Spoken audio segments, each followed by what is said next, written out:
Bună seara! Mă numesc Mihaela și în această seară o să vă povestesc despre mioson. Uitați, așa arată cutia. Sunt niște pliculețe 100% naturale, așa arată și pliculețul, vedeți, mioson.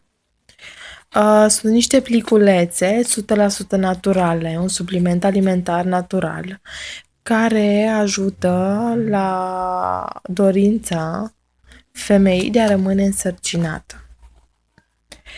Mai exact, ajută femeile să rămână însărcinate care au probleme. Eu, săptămâna aceasta am fost la un control ginecologic și mi-am făcut câteva analize, deoarece doresc să rămân însărcinată și cred și sper ca fiecare femeie să meargă și să creadă că este bine să își facă un control ginecologic înainte să facă acest pas. Eu am făcut o serie de analize și aceste analize mi-au arătat că am niște probleme. Am niște probleme la ovarul drept, am un ovar polichistic care mă împiedică să rămân însărcinată.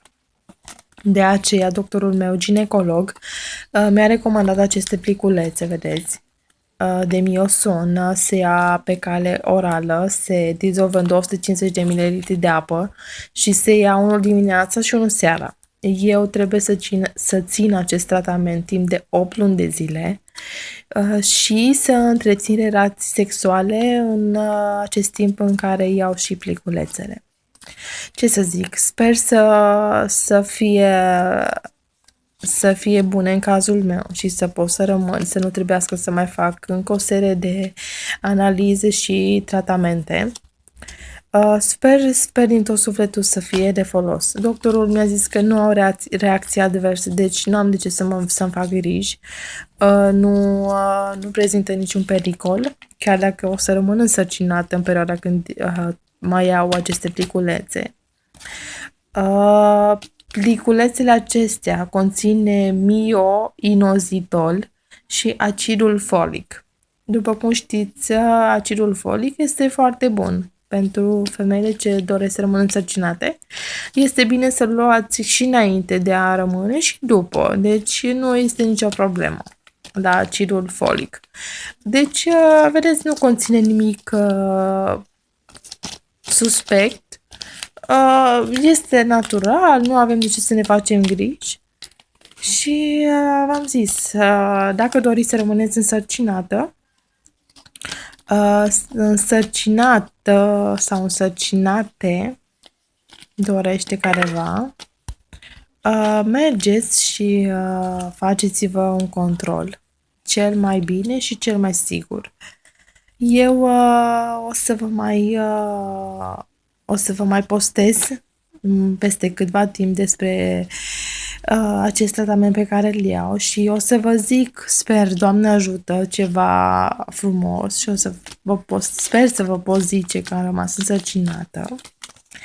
Și ce să zic, Doamne ajută tuturor celor care doresc să aibă bebeluși și mergeți și faceți-vă control că este cel mai bine și cel mai sigur. Deci, acest este mioson, v-am zis și pentru ce este folosit. Ce trebuie să mai știți este că nu înlocuiește un regim alimentar, deci trebuie să aveți o masă foarte bine echilibrată și foarte bine valorificată în calorii și în nutrienți, deci nu înlocuiește mâncarea, după cum vedeți. Deci, aceste pliculețe este doar un supliment alimentar. Nu înlocuiește absolut nimic. Ajută, după cum v-am mai zis, să rămâneți însărcinate. Ar fi bine să vorbiți cu medicul dacă vă recomand aceste pliculețe și să vă dea site-ul de unde puteți să vi le comandați, pentru că aveți reducere și este destul de măricică. Eu le-am comandat de pe internet, pentru că doctorul meu ginecolog mi-a dat și adresa unde pot să intru să mi le comand. Mi-a zis că dacă este să le iau din farmacie, sunt puțin cam scumpe. Sunt în jur la 1.800.000 Adică 180 de lei și 250 de lei. Acum depinde. Depinde de farmacie, depinde de reduceri. Eu mi le-am comandat de pe internet, de pe site-ul lor original și le-am luat la 170 de lei. Doar. Ce să vă mai zic? O să ajute Dumnezeu fiecare femeie în care dorește să rămână însărcinată și ne mai auzim. La revedere!